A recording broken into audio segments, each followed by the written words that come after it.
Hey everyone, welcome back to Zealots. I'm Forrest. I'm Major. And I'm Robbie. Matt. So I think today the big topic of discussion is going to be the new Suicide Squad movie, which I don't think any of us saw in the theaters. That's probably why it's flopping. I know. If I had my car, I'd totally be supporting the theater right now. I think I was just like, I know you wanted to play D&D, and I was like, okay, maybe we can like postpone it. But I think I was just like, why deal with the hassle of going to the theater? I can just watch it at home, which I think is everyone's thinking. So it's like pretty much like bombing at the box office right now. Yeah, that's really hurting theaters. But which is it's a shame, but it's also gonna happen to almost every movie. So like all movies are gonna see a dip in the overall box office numbers. Like Endgame was probably like the peak of box office, for the meantime. Yeah. It's a different experience when you go to the theater, especially when it's a good theater. Well, at least now they fixed like the whole like reserved seating, so that makes it a whole lot less pain in the ass, because now I don't have to like show up like 15 or 20 minutes early just to get a good seat. Now I can just like show up right when the movie starts. And your seat's already there. Yeah, so at least that aspect. As opposed to Black Widow, I would actually recommend seeing this in theaters. Like if you're wanting to go back to theaters, this is the movie to go back on. Yeah, and I haven't watched Black Widow yet. No rush. Just wait till it's free. Yeah, we won't be getting a Black Widow 2. At least not with Scarlett Johansson. But you said go see it in theaters. Well, yeah, we're just not gonna get a Black Widow 2 because she's suing Disney. So unless they finally recast her as Emily Blunt, which was like the original choice for the character. No, I think they're just gonna stick with that Anna Pavlova. Girl they set up. At least I think we can all agree this movie was eons better than Black Widow. Why are we still talking about Black Widow? Can we talk about? Can we talk about a good movie? I will say this: like Suicide Squad was. Marvel's dumb for getting rid of James Gunn. Well, that was just political. It was like they brought him back. I don't think they ever planned on letting James go completely, but I think it was all just a big stunt. Yeah. Well, I mean, it was just like to appease the Twitter mob. Yeah. Well, I mean, like what he tweeted wasn't funny 10 years ago, but like as we see in most cases with people, 10 years ago is a long time. There's a lot of changing that happens. Like, dear Lord, please don't go back and read my Facebook statuses from 10 years ago. Heaven forbid if I that's really, dear Lord, that's really hurting a lot of celebrities. Just stuff that they're it's digging up from at the bottom of the pile when everybody was a noob to social media. Yeah, it's kind of like when you make like a 9/11 joke, like, you're trying to be edgy, but you're not trying to like support Al Qaeda, Right. Yeah, and people turn it into that. I guess, yeah. So, but that was a surprisingly good analogy. Well, it's interesting because, the guy who played like Elongated Man on the Flash TV show, he got fired recently because of tweets from like 2012. And I'm just like, really, WB? You literally hired a dude who got fired for that exact same thing. Like immediately after he got fired, you hired him to do work on your movies because your franchise sucks. And you're going to fire this kid because of the exact same thing. So, yeah, they got their heads up their ass. I really like him as Elongated Man, so. I never got that far in the series. I stopped after. I think I stopped after season 3. I think that's where I heard that's when I got. Stop bragging. Anyway, with Suicide Squad, back on track.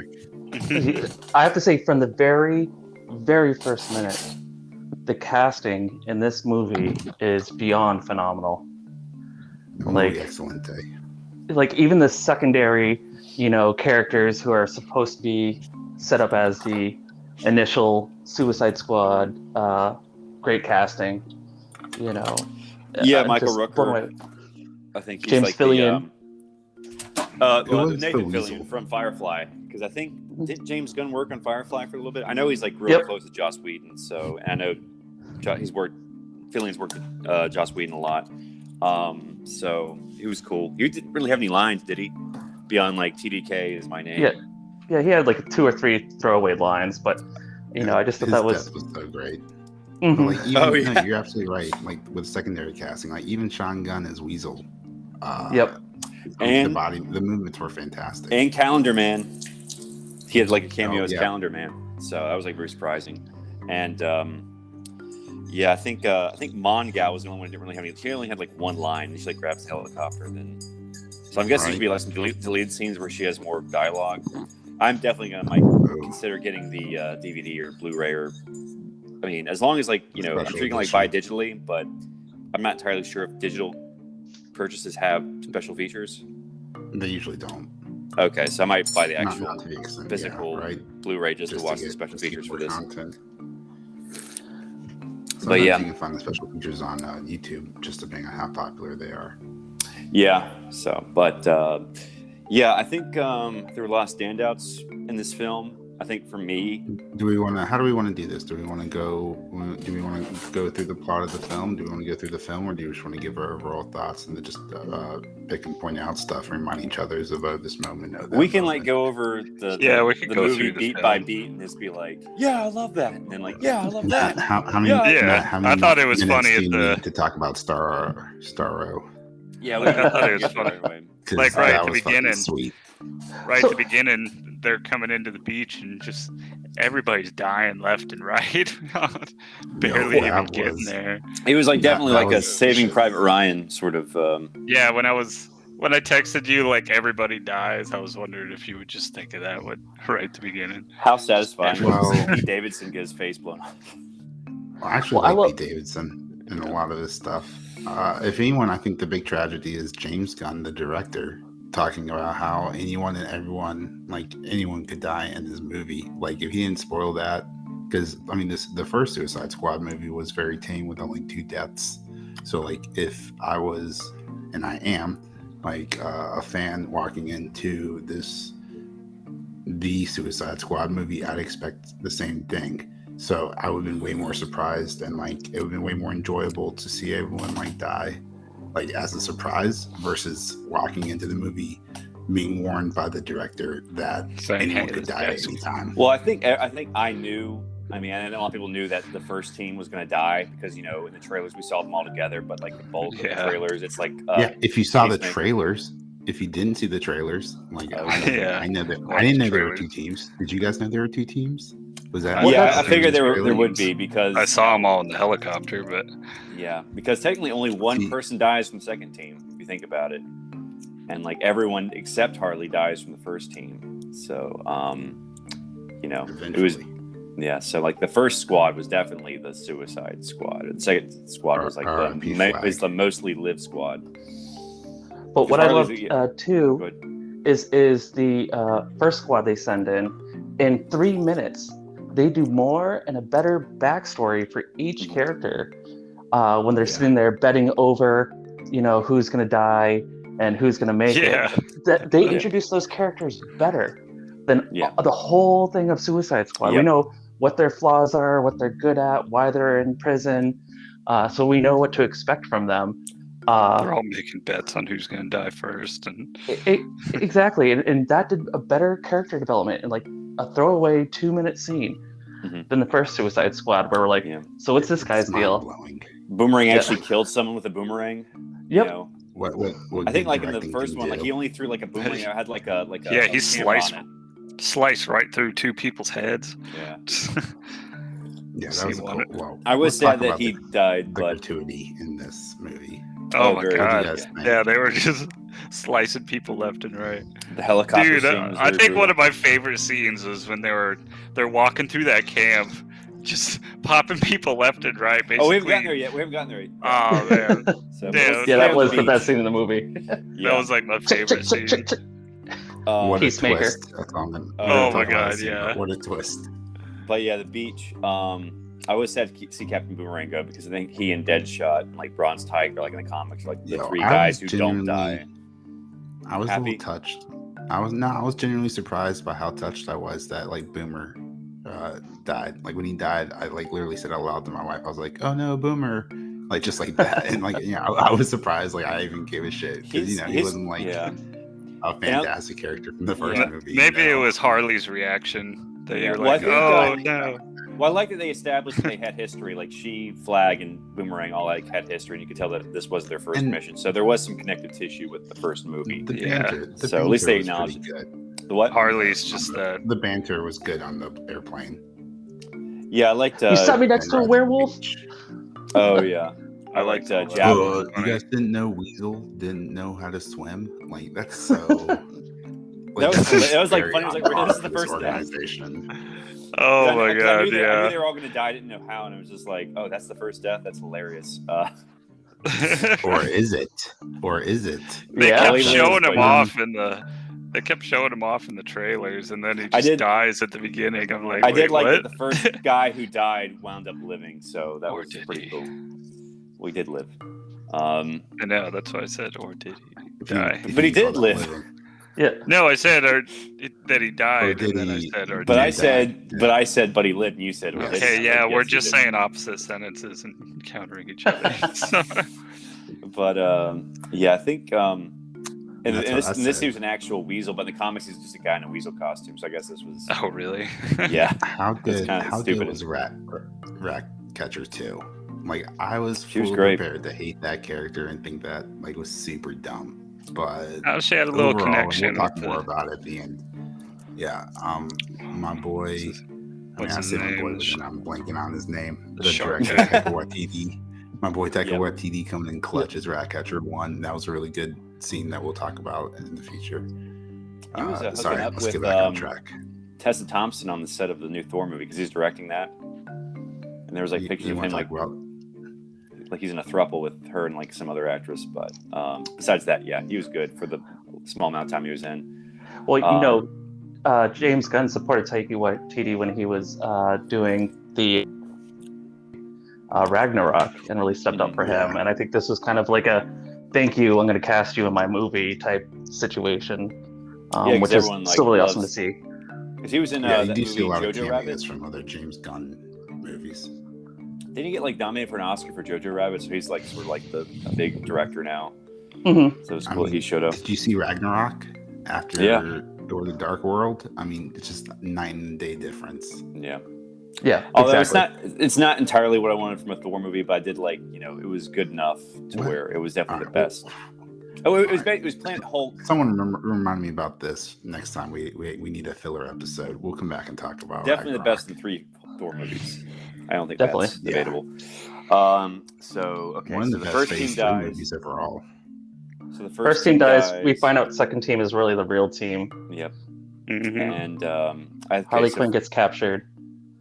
Yep. So I think I'm glad what they did with Bloodshot and his daughter, how they have like an opposite relationship to One Shot Man Will Smith in the first movie. Because like I thought like the characters were almost like too similar, and then like they played into that in the intro with Peacemaker and Bloodshot. Like I think Amanda Waller literally says like the same line. They were both trained by their dad. Bloodsport. Bloodshot's a Deadshot. That's Will Smith's valiant character. Bloodshot. Yeah, I mean Bloodsport. No, you guys.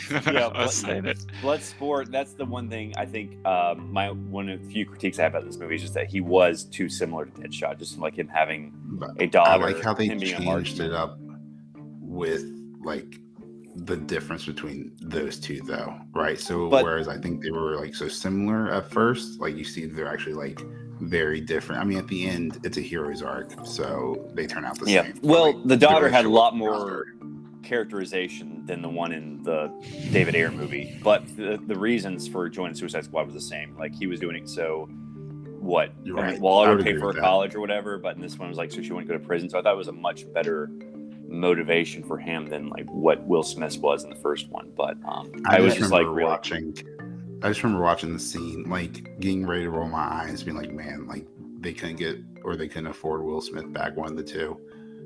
He's expensive, man. Idris Elba, which I mean I love, and overall I think he did like a fantastic job in it.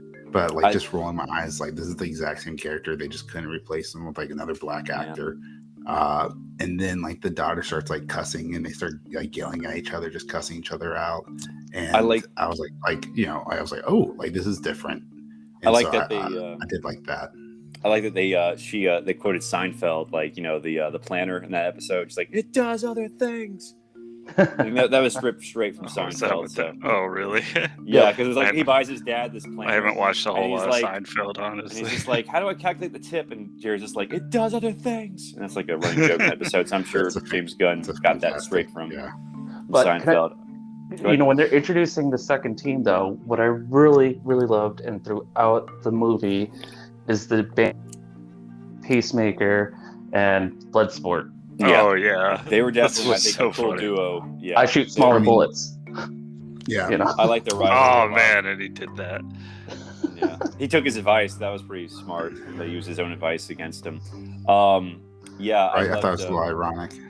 Yeah, I really liked Peacemaker. I'm looking forward to his TV show that's going to be on HBO Max next year. I did not expect much out of John Cena, but like, I did. He's perfect for this character. Yeah. Oh, he did a great job for Yeah, I liked all the new team or the second team, even Polka Dot Man. I think if you haven't seen John Cena, I love when just I love how YouTube, Peacemaker his scenes. He's fantastic. I love how Peacemaker was kind of introduced in a way. He's just standing at attention in the doorway. Yeah. Well, I'm wondering, like, was he ever actually a criminal, or was he just like undercover as a criminal because he was working for Waller secretly? So I think he kept killing people because he saw it was the right thing to do. Is kind of what I got out of it. Yeah, except that one scene where he's like, I will kill every woman and child in here for freedom. Yeah. Like, he seems a little not all there in head. If he judged it was for freedom. Sort of like Vietnam era, like, you know, soldiers had to kill children, you know. Well, I'm sure like in any other war. I have a super special place for Peacemaker in my heart because that was actually, I think, my first name on Halo was Peacemaker. And I would kill all you guys for the peace. I would kill all the Covenant or whatever. So that was always fun. Well, it's interesting. You know, Peacemaker was originally owned by, I think, Charlton Comics, and then DC bought them. And what's interesting is, like, the Watchmen characters are all based off the Charlton character. So Comedian is based off Peacemaker. Night Owl is based off Blue Beetle. Rorschach's based off The Question. And like a few others, but yeah, he's basically the inspiration for the Comedian in Watchmen. So I thought it was interesting that they made him like a homicidal sociopath, which was basically what the Comedian is. So, so yeah, I'm looking forward to his show. Yeah, me too. But yeah, I guess the scene where they go through the rebel camp is the best scene. In the movie. I did not see that twist coming. That was great. Yeah, so they're going down the camp, just popping people one after another. This movie has a lot of comedy. They'd look over at the other guy, like, and they kept trying to one-up each other, basically. Oh, yeah. The scene where Peacemaker is stabbing the guy in the bed. Oh, yeah, just over and over. Oh, yeah. Just walking by. And then they get to the end and find out, this is a rebel camp. They were like, we thought we were here to rescue you. Why didn't my men alert me of your presence? I'm like, we didn't see anyone. I mean, when Matt was talking about the banter between Bloodsport and Peacemaker, when they were, one-upping each other in the kills, and then I think Bloodsport calls him a show-off. He was like, no one likes to show off, and then Peacemaker comes back. Dude. It's like they do when you're showing off something dope. I was like, dude, what a good line! Like, just a perfect delivery. It was so good. There was a guy coming around the corner, and he just aims a gun right over his shoulder without even like leaving eye contact. Yeah, he's gonna be. And then he's like, if it, non-lethal. It was like non-lethal shot, and he was like exploding bullets. Yeah. So it was just like lethal every time. Yeah. So that was a great scene, and Polka Dot Man just. So it turns out that the rebel base that they're infiltrating and all the soldiers they're hacking, all the terrorists, are actually freedom fighters and the quote unquote good guys for the rest of the story who give them help. So the big twist is that they just slaughtered a bunch of their own team, basically. They just like assume like that's the bad guy. She wasn't that mad about it for long. She's just like, yeah. She's like, well, you just murdered everybody, but I guess I need you guys to... Well, let's move on. Yeah. How about that one dude who was like wearing a shirt but like nothing else? There is a lot of penises in this. I only saw that one. Where was the other one? Was there? I guess you could see John Cena. For the record, like Force, I would say my one. I would say one is one too many for me. But that's just I missed him. My preference of penises in a movie. Yeah. So after the Rebel, go ahead and ask me that Watchman. Okay. They go to Harley Quinn. They go to Harley Quinn. She had a cool little arc where she basically falls in love with the dictator, and then she shoots him because she's just like, yeah, I have my history with guys. I just need to kill them right away. If I sense any red flags. I thought that was a pretty good callback. It was a nice subtle nod to the Joker. So what did you think about them changing the blood into like butterflies and the birds? Oh, and the escape scene later. Like it. Yeah. Isn't it basically what she's seeing? Because she's just kind of not really straight. That's the only time in the movie where you hear music that the characters don't hear. So it's kind of implying everything's in her head that she's seeing. She's not slaughtering them. There's pretty butterflies flying everywhere. Oh, okay. Yeah. I was just imagining like how fucking graphic that would have been if they didn't replace the blood with like the butterflies. Like, I think that would have been too gratuitous. I think like, it was a really smart artistic decision. It's kind of Harley, who directed her own movie. They did a good job with that. Yeah, it reminds me, like in Kill Bill, they had actually to make that sword fighting scene black and white because it was so violent. And then this comes out. It's that why? Yeah. Oh, yeah. And then, this is like just as violent, but I guess they covered it up with flowers. We found a different way to have gratuitous violence, but. So can I just say, this scene, though, was one of the few things I disliked about the movie. And that's because, once again, we got a female character who can only kill somebody by wrapping her legs around his head and neck. Like, why is that a thing? Why? I don't know. Maybe she just did a lot of squats. You saw her in the first movie. She's basically working out, doing all those yoga moves in that I know, but why does every female superhero have to jump up, wrap their legs around a dude's face, and do some weird move to kill him? It's in her situation, that was basically what she had, though. Matt, I agree. Matt, I agree with you, but I will play devil's advocate for a second and bring up wrestling. Like, everyone loves the people's elbow. Everyone loves a good clothesline. Everyone loves good when you run on climb up to the top of the ladder and you jump on down. It's a signature move, and that every female superhero has. Yeah, it's a lot of wrestlers. It's a signature move in the genre. Yeah, right. It's a fan favorite. So they're it's like women can't overpower men, so they gotta use their entire body weight.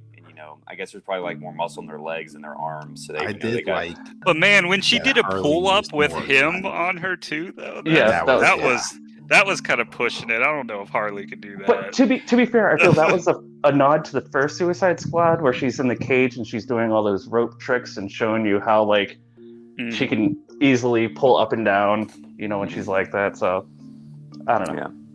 But I was she did kill the guys other ways, with the javelin and the. The guns. Yeah, the javelin. Carry it how? Yeah, that was a running joke from the beginning to the end. Yeah. The only thing that bothered me with the javelin was she would hit them with the side of the javelin and their face would explode. Yeah, it's not an axe. It's a sharp javelin. With the point. It's sharp, but the way she hit him, they wouldn't cut.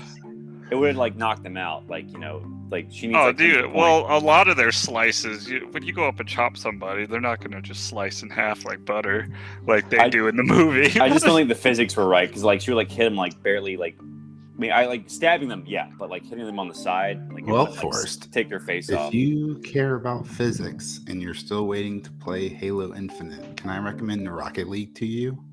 Okay. You and My Rocket latest League. addiction, the greatest game of all time. Trying to lead physics into Rocket League. So you gotta know the right trajectory of that ball and. So then we go. Yeah. Then we go to the club scene. That's a pun. To the club scene where we see one of the best scenes again, where Polka Dot Man is dancing with his mothers. Mm-hmm. Oh my god! All those scenes are funny. I was like, wait, why doesn't he look disturbed? God, that would be creepy if he was, everybody you smiling, looked at. Like, wait a minute. I mean, I guess weird. I guess he just had to be dancing, but that was kind of creepy. I think. But even earlier, when Ratcatcher looks at him, when Peacemaker asks a question, she's like, "I thought you were supposed to be the crazy one." Damn. His entire performance was fantastic. Yeah, I would not mind a Polka Dot Man spinoff. Maybe too bad he's dead. Yeah, he's dead. I mean, maybe like backstory, an 8 episodes limited series on HBO Max. Yeah. Dude, his hero arc was awesome, though. I am a superhero. I'm a motherfucking superhero. It was so obvious he was gonna die after he said that, though. Yeah, I wasn't expecting that because I was even in the trailer, but they cut that scene right before anything happened. I was just like, he's not. I mean, to be fair, if you thought Polka Dot Man was gonna live, you're an idiot. He was like, he's so ridiculous. From Fofo. He's so ridiculous. He's so like C-list. He's probably like a D-list Batman villain, but I could see Forrest like throwing money in that pile. Like, yeah, that guy's gonna die. You're saying the Calendar Man is dead too? Speaking of D-list Batman villains. Well, he wasn't on the squad though. No, but he's in the prison. He could be on the squad. He's going to be the actor's going to be 3.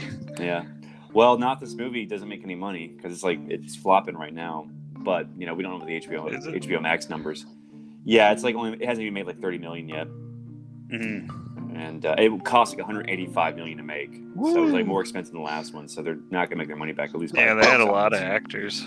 I think what is it? HBO Max is like I think Warner Bros. Just cares about HBO Max. They don't care about the box office at all. That's why they released it like with no extra. That's what the feature is.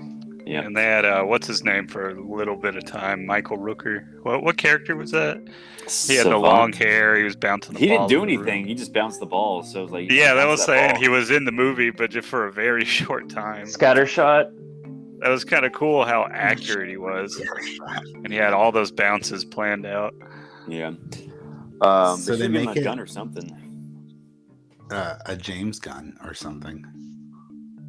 Boo. Yeah, that was bad. So, where were we in the movie? They find out on the topic. The club. They find Starfish. Oh, remember the Thinker's line? Like, he was like, "Do you want like a dozen rats up your ass?" And he was like, "My answer might surprise you, or my answer might not be what you expect." Yeah. So what'd you guys think? So here the squad intercepts or kidnaps the Thinker. What'd you guys think about the Thinker overall? Basically just Thinker in name only because he didn't really have any powers. He didn't like no mind control. Yeah. But to be fair, he was just a mad scientist. I think he just had like the things in his head just made him smarter. They didn't like give him mind control or telekinesis or anything like that. Yeah, I thought at first I thought they were saying he connected to the starfish with that or something. I don't know. I just felt that character overall though was just kind of there to be there as kind of like the plot advancement. He didn't do much. Plot character. He's basically just like the scientist guy who works on the character. And I think he's like just there for like fan service. If anything, his death was just as not well. dramatic. He was part of the whole starfish thing. I did like how Starro had a Scottish accent like he did at the end. Remember, so that was interesting. Like, Starro learned English from him and like is mimicking him. So. Oh, I thought it was like character based, like whoever that. Yeah, Starro is actually Scottish. He's from Space Scotland. Starro's last line is like tear jerking. Yeah, too, that's movie. exactly what I was just about to say. Like, not to get ahead, but how depressing was Starro's last line? I was comfortable looking at the stars and sky. Well, to be fair, I was comfortable floating in space looking at the stars. Well, to be fair, the astronauts, once he took over them in space, he could have escaped, couldn't he have? Because how did they get back to Earth? No, there was one remaining. They captured him. Yeah, but they remember, like in the space shuttle, like they're floating in space, and he like attached his. Yeah, so he took over all three of the astronauts. Yeah, but there's more a fourth astronauts astronaut that survived. Okay. And they show him like chaining him up and bringing him back. I could have been like, he could have used like the astronauts he took over to like fight the other ones and like had himself released. But I don't know. They were in an airlock. That seems pretty hard to break if it's supposed to withstand the vacuum of space. Well, I'm just saying, like, you took over an astronaut, you could have like had the astronaut like open the airlock. You know what I'm saysaying? Yeah. Because once he takes over someone, like he has control of their bodies. This is You should it's a plot hole. Yeah. I don't know. You should probably go ahead and hop on Twitter and just tweet James Gunn. Worst movie ever. This doesn't sound like one of our problems that we need to address here on Zeitgeist. Though. Maybe Starro wanted to take over the planet. I don't know. So maybe he did to himself. So talking about Starro, how fucking good does Starro look? Looks just like the comics. Was incredibly impressed. You know, he looks just like the Robot Chicken DC special where he showed up, like just a giant, ridiculous pink and blue, bright pink and blue starfish. So, yeah, I thought it was. I think that's one of the reasons why Zack Snyder didn't put a giant squid in his movie. Besides, it's ridiculous. Yeah, was because it wouldn't look good. But I really think, and I don't know, maybe I'm still high off of how good the smoke wolf monster looked on Loki. Adrian, what was that name? Rocky? That name? No, from Loki. The smoke monster, Goliath. Yeah, maybe I'm just still high from like how good like Goliath looked. But I thought like this giant starfish looked fantastic. Probably where a lot of the budget went to. So I will say this: I loved how the starfish looked. However, for the first time in that whole movie, they start doing one of my biggest pet peeves in that fight scene, and that is lens flares. There's 5 lens flares. There's 5 like lens flares. Whenever they like look up at Starro, then bam, you see a lens flare. It's like, no, we didn't do it at all in this movie. Why seeing. Now? Because they're. I hate lens flares. They're so cheesy and stupid. See, I guess I didn't really pay attention. Snyder fanboy. So I guess I love me some sun flares. I guess I kind of like it too. So lens flares, if you don't have them in the movie, you're an active participant in the movie. Whereas a lens flare reminds you that you're actually a person in an audience watching something that's been recorded. And I think it just totally ruins the experience, especially because it doesn't appear until an hour and 35 minutes into the movie. We've been, participating along with the Suicide Squad. And now all of a sudden it's like, oh yeah, you're watching a movie, remember? It's dumb. And I don't know why he just decided then to use. They had to go into giant monster movie mode. Yeah, five up. That's what I'm thinking. Like 5 of them. 5 of them. In like a 5 minute scene. This man got out of the counter. He used all the fingers on one hand. Do you think they ripped off? See Matt sitting on the couch going 1, 2, and just violently throwing up fingers as the lens flares are going about. Just one hand like grabbing a beer, and the other hand just violently having fingers at the screen. When the starfish, 4 James Gunn. And then the starfish turned into. Do you think they ripped off the face hugging from Alien? Or do you think that came before? I mean, maybe they ripped off in multiple the source material. Old movies, isn't it? Yeah. No, they ripped it off from Rick and Morty. Guys, season 4, there was the face hugger episode. Oh yeah, Rick and Morty did that too. That's my being facetious voice for the 5 people listening to the podcast. I think we've seen it in comic books before, but definitely the aesthetic of it, the way they did it, is very reminiscent off of Alien. Yeah, so I think that was definitely a nod to that. Because there's other ways there's a big giant hole called a mouth. I mean, that's the best way to get in. Like, where else are they going to go in? Through the belly button? Through the groin? That's just inappropriate to have a star lashed around people's groin. Although I think that'd be a lot funnier. That'd be a much better Rick and Morty episode. Butthole, If they all attach to the groin area. Yeah, instead I of think the face. Yeah, definitely the best Alien movie we've had in the past 10 years. So. Or maybe 20 since Aliens. So burned. All right, so we probably missed. We skipped over a lot. We were at the how far back did you guys call the spear being the final blow? Chekhov's gun, my friend. Though. It was. Though. Yeah. It was stabbing the starfish in the eye. But that was one of my favorite parts because you expect the eye to explode or whatever, but that part of your eye is just liquid. Oh my god! She just went in there to stab and explode the eye, but then she just jumped into a pool. But it was definitely the rats that killed Starro. At least in my opinion. Yeah, I didn't know. It looked like the rats were doing real damage. Definitely finished it off. Yeah, I had no idea how they were going to beat Starro. They just seemed like so outmatched. But then, like, I like Ratcatcher's line. Like, the city isn't yours or ours; it's theirs. And like all the rats come out of nowhere. But I did like rats. Yeah. But anyway, I'm looking back to. We forgot the whole tower scene. What was that tower? Jotunheim. Yeah. Jotunheim. Oh. I think it's from the comics too. There's like their first mission in the comics is to infiltrate a place called Jotunheim, but it's like in a country called Karak, which I wonder what country that could be a allegory for. For crack.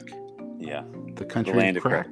Karak. Qurac. You guys got some crack? You guys want to go to Karak?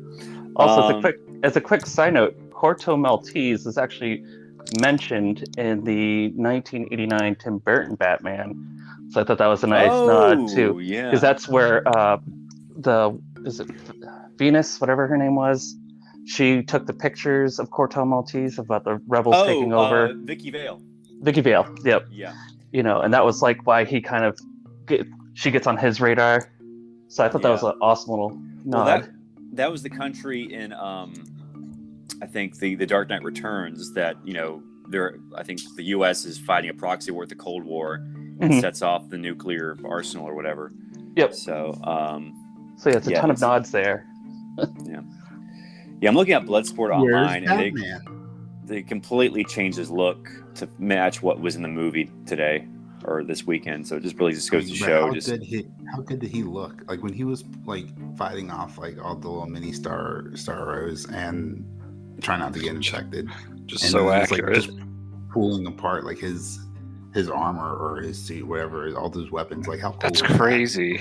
Yeah, that was pretty badass. Some fun shit. How he could just take pieces of his armor and just turn it into something. Yeah, that was pretty neat. I didn't really like how his guns looked. They sort of looked like weird things you would see at the gym that you pull down. Futuristic guns. Yeah, definitely futuristic. How they get bigger where was somehow?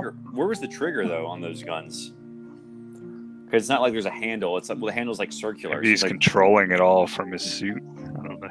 Yeah, I was like, how the mechanics work in that gun? But besides that, it was pretty good. Yeah. I did like his final gun when he was shooting at Starro at the end. Just kept putting pieces on it. We do have to discuss the saddest scene in this movie, and that's the death of Milton in Jotunheim. Oh yeah. Who? Yeah. That guy, he drove us here. And what's funny, because I remember thinking, like, when he dropped him off at Jotunheim, I'm like, why is he going in with them? He's not a superhero. Yeah. Like, why? I could not think of. I totally forgot about Milton. Why is Milton? Well, they never said his name. I was with Hart. I don't think they did. I was with Harley. I was like, who the hell is Milton? They did when she's saying, our friend, our driver Milton, when they're first, setting up to meet him from the rebel base, like, our friend Milton will pick you up here and he'll drive you into the city. It's just like a throwaway quick thing. Oh wait, yeah, I think they were just like when they killed everyone around him because he's like driving. They're playing that song, The Point of No Return. Yeah, he's listening to it, and then I really like that transition scene, like the clouds are going over the island. It seemed like a vacation movie. But besides that, I really like that transition after Polka Dot Man sees his mom for the first time. So he's listening to that, and they kill everyone around him in the van. Then they're just like, "Are you Milton?" And he's like, "See." Oh yeah, funny. Yeah, that's right. So yeah, I thought that joke although I thought was a little stretched out, a little thin, because I think like didn't they bring it up later in the movie, like, "Thanks, Milton." It's like, that's not my name. Yeah, no, yeah, throw like Taserface because she couldn't remember who Milton was. Yeah, it was like some jokes just don't land, but I think I'd say probably 80 to 85 did land. So the tower. Okay, we got to talk about the big betrayal scene when they find Starro. Yeah. So Peacemaker is actually tasked with a submission to make sure that no data or information gets released to the public or gets out. Mm-hmm. Like their job, she says from the very beginning, like their mission is to destroy the database and the headquarters of Jotunheim.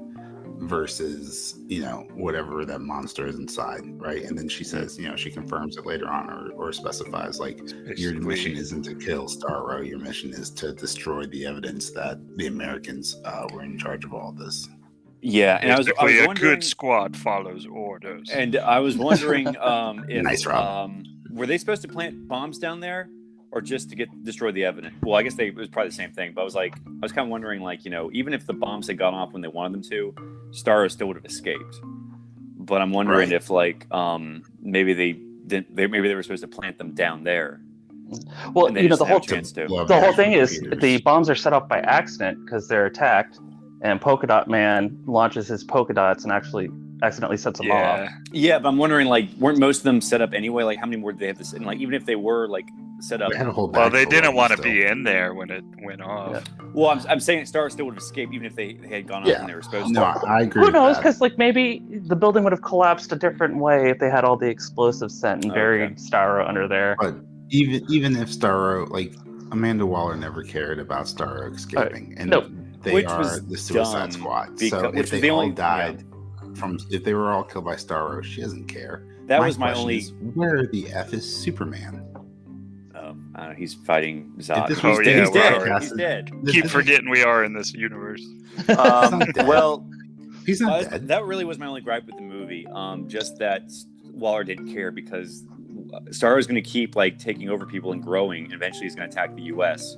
So why wouldn't she want them? Why wouldn't she at least, like, call a nuclear strike? I mean, I guess there's, like, some international. Well, I mean, you can't call a nuclear strike on an opposing yeah, but she wouldn't just be like, don't do nothing, turn around. She would probably, like, because eventually the Starro was going to attack the U.S. But I guess maybe she thought, like, another day, another fight. But, well, I mean, you have Superman, who I'm saying, but they have no control. The U.S. has no control over Superman, though. So, like. But you could. Why would but Superman would at least attack or try to stop a space starfish. But you wouldn't wait for him to grow bigger and more powerful, though. You would want. Well, maybe there was a giant freshwater tuna attacking Gotham that day. Yeah. So other shit's going on in the planet. But that was probably my only issue. I mean, I guess they needed, like, a reason, for, like, the villains to become heroes. But it seems like sort of. Yeah, I mean, the movie has to happen, right? I mean, why have a Suicide Squad at all? Because Superman exists in the universe again. So, like, why even have a Suicide Squad at all? But the movie has to happen, so it needs to be. I took issue with Harley Quinn, because she has that chip in her head, and why, when she's captured, and then, like, they're no longer doing surveillance on her, like, why didn't they blow up her head at any point during this? Right. Well, remember they said they were like something was blocking their communications. I think even Rick Flag didn't know she was alive. So that's a good point. I love how she got out. They're still trying to save her. You guys are gonna save me.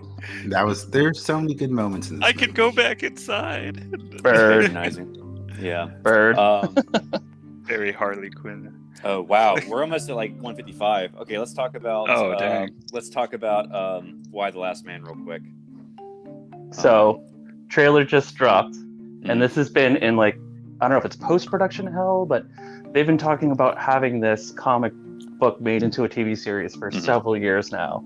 And I know COVID kind of affected it a little bit, but the trailer finally dropped. It's going to be on FX, which usually does, some really good stuff. So that has me excited.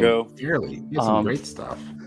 But it is one of my favorite comic book series. It's definitely like a gateway comic. Vaughn is one of my favorite, comic book guys, and to see his work finally make it to, TV is great. Vertigo, right? Yeah. I think, definitely when I was getting back into comics at the tail end of, like, high school, I think the Vertigo stuff, like Why the Last Man, Preacher, Transmetropolitan, The Sandman, really sort of, like, The Invisibles, DMZ. I never read those, but I think, like, those three were, like, sort of the goal, or those four were, like, sort of the golden standard. And, like, hey, comics are more than just, like, superhero stuff, and they can be, like, sort of like as a way to tell interesting stories that you probably wouldn't see on TV, and you have, like, the visual aid that you don't have in just reading books. So I think those sort of stories, like, definitely showed me, like, oh, comics are really cool. Yeah, back in late 90s, mid 90s, Image pops up, and then all of a sudden Vertigo, and then you have Dark Horse, and you have these stories that wouldn't get told by DC or Marvel, even though parts of them are DC and Marvel. But they've always been my favorite. But yeah, the trailer, out of that whole 2 minutes of the thing, like everything looks great. The only issue I take is there was one scene with Agent 355 and she's attacking somebody and just seems very, I don't know the actress, and she just seemed very like phoning it in. Oh, okay. So I'm worried to see how Agent 355 is portrayed in this.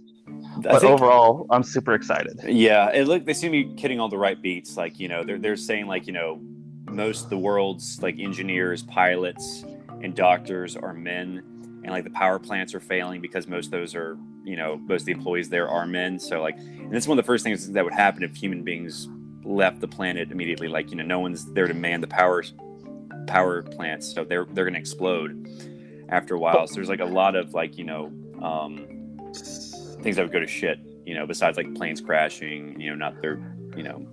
But I like how too in the trailer, at least, you know, they don't shy away from just like in the show The Leftovers, showing car crashes all of a sudden and showing the planes falling from the sky, just showing how cataclysmic of an event it is. Yeah. And not just having somebody watching TV coverage about it, which some shows would do, be like, oh my God.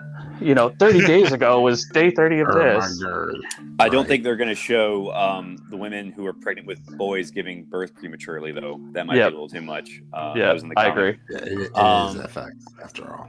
Yeah. But why don't you guys break down kind of why the Last Man story arc is?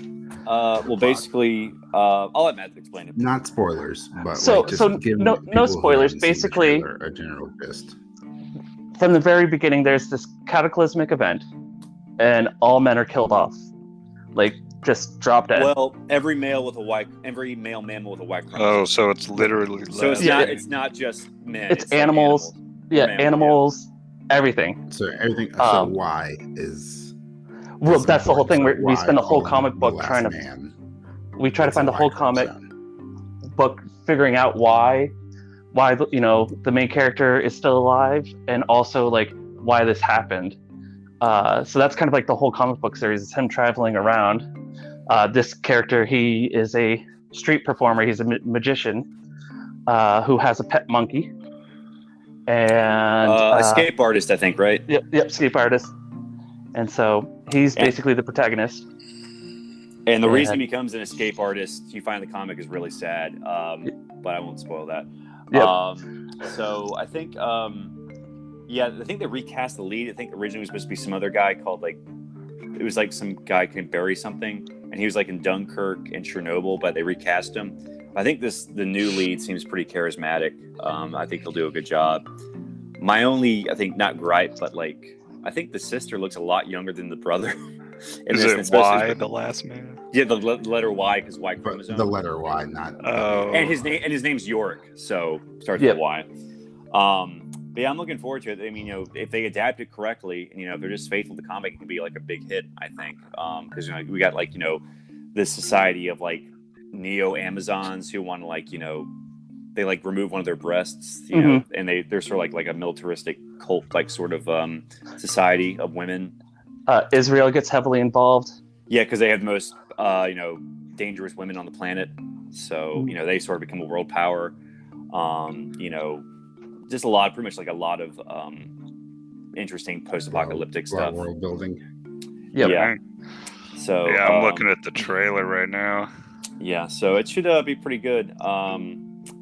I think I don't know. I mean, I'm very interested to see how they're going to handle the transgender question, because you know, I would assume transgender women would still have a Y chromosome, so they would probably die in this scenario. But you know, that's a major hot potato they're probably juggling with. Yeah. So I'm interested to know how they're going to deal with that. I mean, you would think like logically they would die too, but maybe they'll make some reason like, well, they had enough estrogen in their body where they were able to survive, something like that. So it's probably just best not even, because the comic I don't think even acknowledged it. I don't think.